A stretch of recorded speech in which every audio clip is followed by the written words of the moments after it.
Maverick News. Fighting for freedom. The information war is raging. Truth without integrity is worth nothing. Maverick News. Because those who have power and those who seek it must be held accountable. The world is watching. Join our family of truth seekers.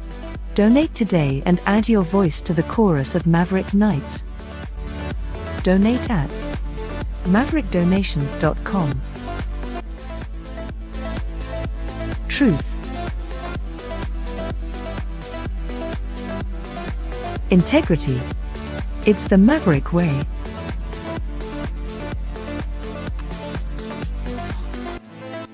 Maverick News. The world is watching.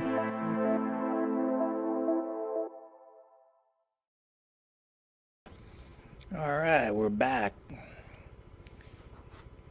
You know, the protests are fading a little bit. And when I say that, I mean they're not getting as much coverage as they were. They're cycling out of the news just a bit. So the attention is waning.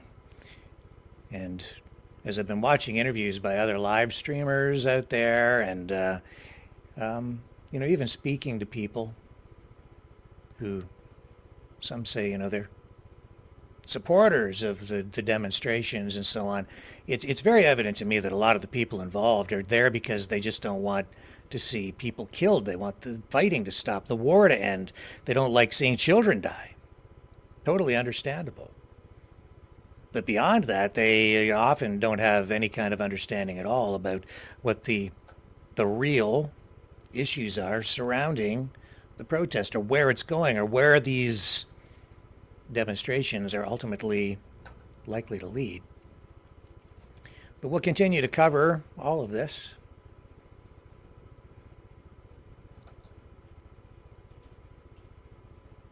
And I'm just looking in the chat here a little bit.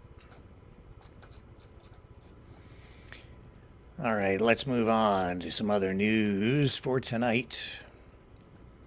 I'll tell you, that was a total public relations disaster, honestly, in my view, for those demonstrators. Really stupid move.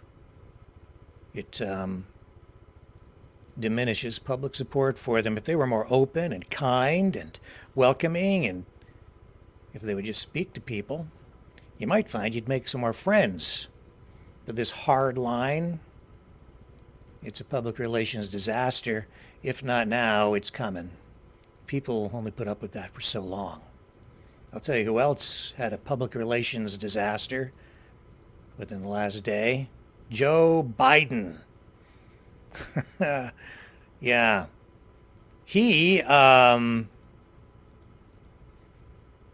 here's a guy who is withholding military aid now to Israel, I would say to win an election, because he is pausing shipments of, or says he will pause shipments of artillery shells and other munitions, to certain munitions, to Israel if they go in and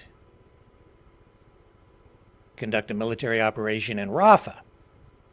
You know, the irony in this is that it was exactly that kind of action that got Donald Trump impeached when he was accused of withholding military aid to an ally.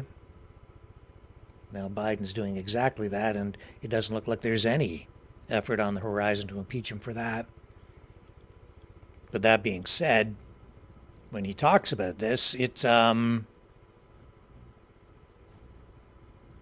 just, and he did to CNN.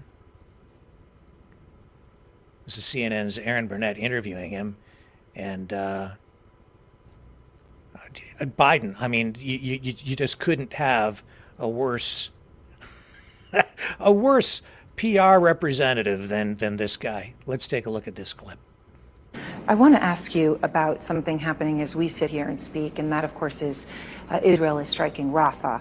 I know that you have paused, Mr. President, shipments of 2,000-pound U.S. bombs to Israel due to concern that they could be used in any offensive on Rafah. Have those bombs, those powerful 2,000-pound bombs, been used to kill civilians in Gaza? Civilians have been killed in Gaza as a consequence of those bombs and other ways in which they go after population centers. And I made it clear that if they go into Rafah, they haven't gone into Rafah yet. If they go into Rafah, I'm not supplying the weapons that have been used historically to deal with Rafah, to deal with the cities, to deal with that problem. We're going to continue to make sure Israel is secure in terms of Iron Dome and their ability to respond to attacks like came out of the Middle East recently. But it's just wrong. We're not going to supply the weapons and the artillery shells used that have been used. Artillery shells as well. Yeah, artillery shells.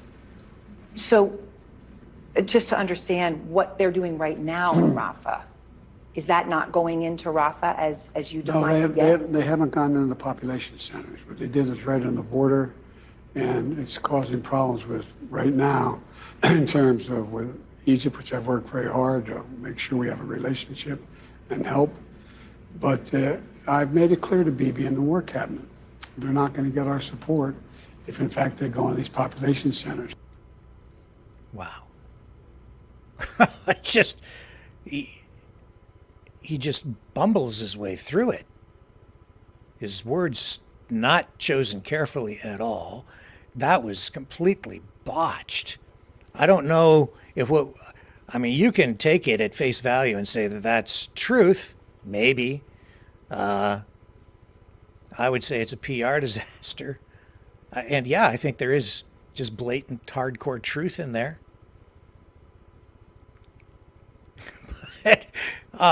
It's a war, and even in war, when you're dealing with, you're still dealing with public relations, and the language that he chose. I just couldn't ever see, Admiral Kirby or Jake Sullivan or even Donald Trump, with all of his faux pas, bumbling through something like that in such in an apt manner.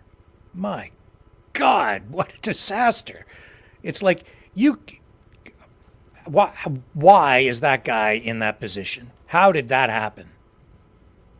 If you were in the business of PR, if you were a PR representative for a company and you put in that kind of performance, you would get fired immediately. Just saying. That's just like, did he intentionally try to shoot himself in the head politically? Certainly sounded like it. What? That's the President of the United States. Oh my. That's how you lose the war. Right there. Just put that guy in charge. What are we going to do if we ever have to defend the country? Man alive, I'll tell you. Here, check this out. This is a reaction to that from Fox News now. Here's Jesse Waters. I'll run this clip just to give you a taste of the conservative side and how they're viewing what you just watched. Fox News alert. Joe Biden's currently withholding military aid to our ally Israel in the middle of a war against Hamas because of political pressure from radical students. Right now, Israel's on the cusp of going into Rafah in southern Gaza, the final battle of the war. Hamas is entrenched among the Palestinian civilian population, has nowhere else to go, and still refuses to return hostages or agree to a ceasefire. And just moments ago on CNN, Joe Biden threw the protesters a bone, declaring that Israel would never receive these American weapons if aid went into Rafah. Watch. I made it clear that if they go into Rafah, they haven't gone into Rafah yet. If they go into Rafah, I'm not supplying the weapons that have been used historically to deal with Raffah, to deal with the cities, to deal with that problem. It's just wrong. We're not going to supply the weapons and the artillery shells used that have been used. Artillery shells as well. Yeah, artillery shells. The weapons Biden's withholding have already been approved by Congress and are precision munitions, exactly what Israel needs to launch smart strikes against Hamas targets with as little collateral damage as possible. This is exactly the opposite of what Biden declared Israel's mission should be, remember? Do you believe that Hamas must be eliminated entirely? Yes, I do. It's now clear that President Joe Biden's withholding military aid from an ally to help win an election. It's the exact same thing Democrats accused Trump of doing and impeached him for. See, Biden's problem is that he's barely able to function. He's in mental decline, and he's trying to play both sides against each other. He's trying to say that his support for Israel is ironclad while still trying to make it look like he supports the Palestinian side because he wants all those Muslim votes up in Michigan. And he's into these interviews, and he doesn't know whether he's coming or going. He's all twisted around. He has no moral compass. He has picked a side, and the side that he's picked is his own. That's the problem. He doesn't give a darn, from what I'm hearing, about Israel, and he doesn't care about the Palestinians. And he sure as heck doesn't seem to be very focused on eradicating Hamas the way that he said it had to be eliminated. He's just focused on himself and getting reelected. That is the bottom line right there. You know what they call that? Selfish.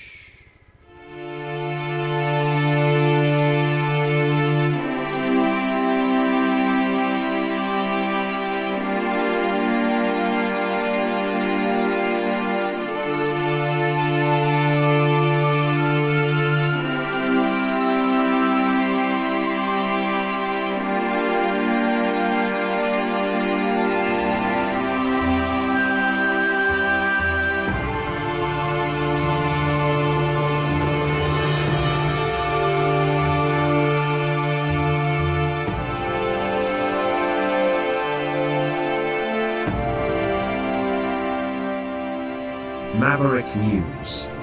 The world is watching.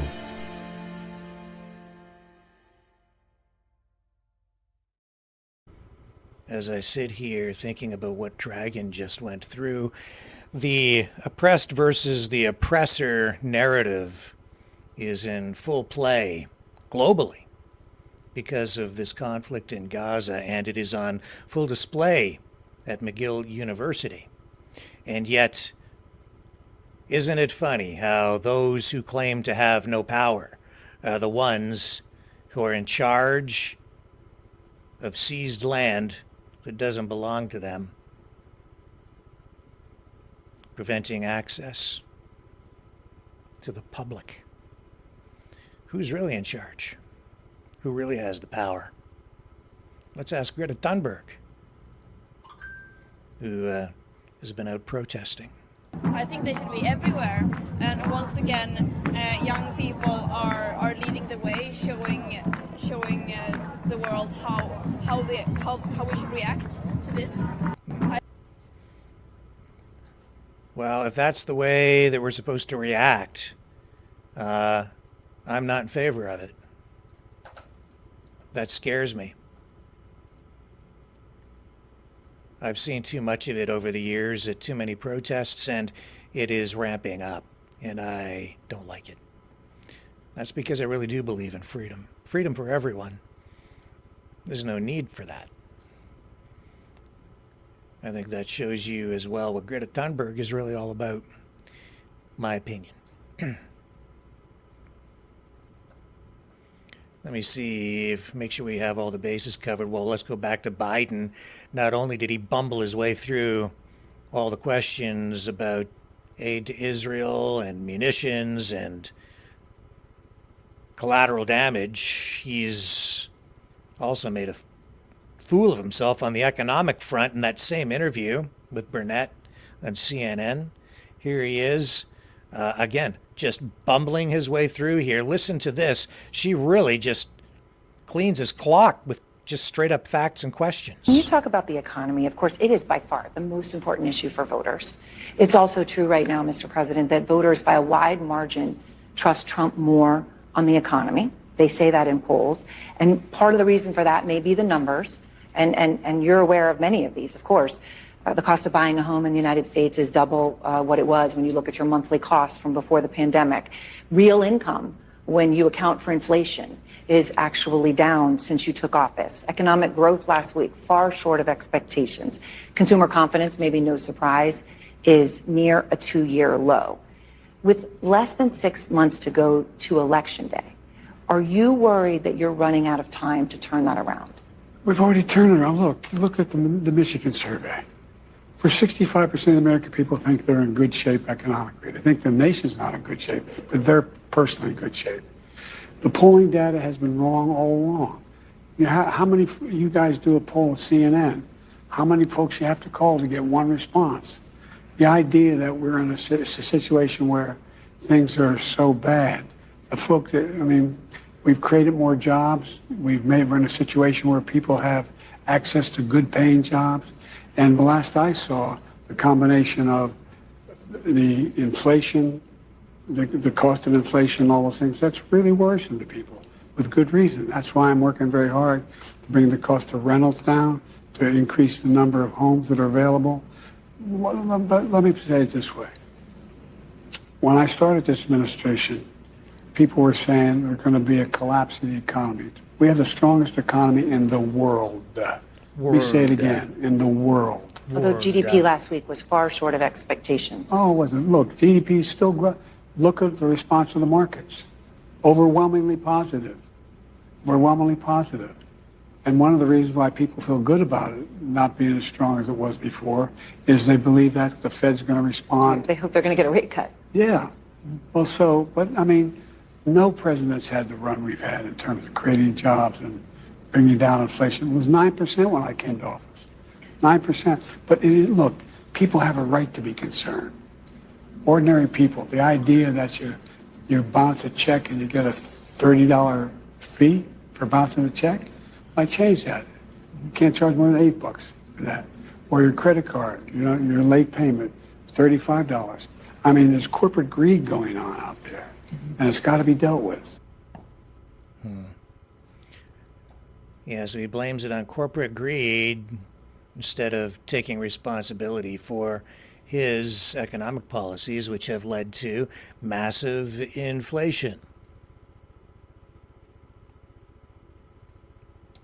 It's the same story up here in Canada under Justin Trudeau. Way too much money printing,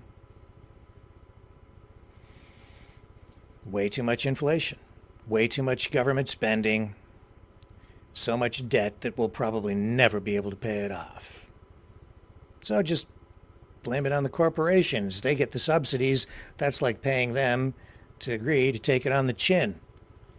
And then when they tax the corporations to make it look like they're actually doing something about it, they just hand it back to them in subsidies and in handouts. We're seeing it here in Canada as well with the NDP in particular, the New Democratic Party, which is propping up the Trudeau Liberals, blaming inflation on corporate greed. That is not what causes inflation. Inflation is caused by too much money printing.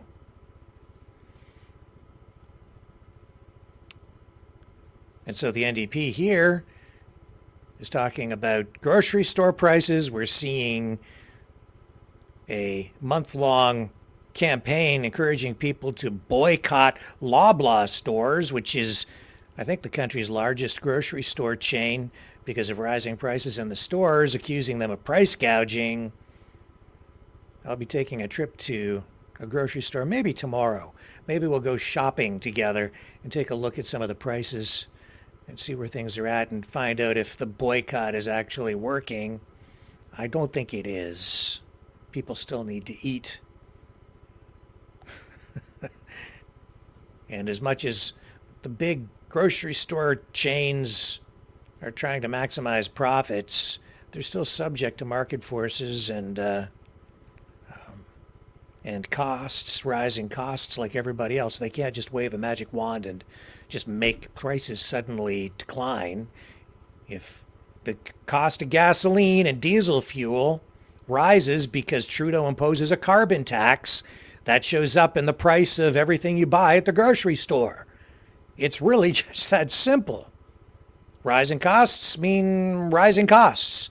It's a chain reaction, and it goes all the way down the line and affects you right in the pocketbook when you go to check out at the Loblaw stores. But it's an effective scapegoat for politicians who don't want to take responsibility for their failed policies. Joe Biden, Justin Trudeau, two peas in a pod. An inflationary pod. So,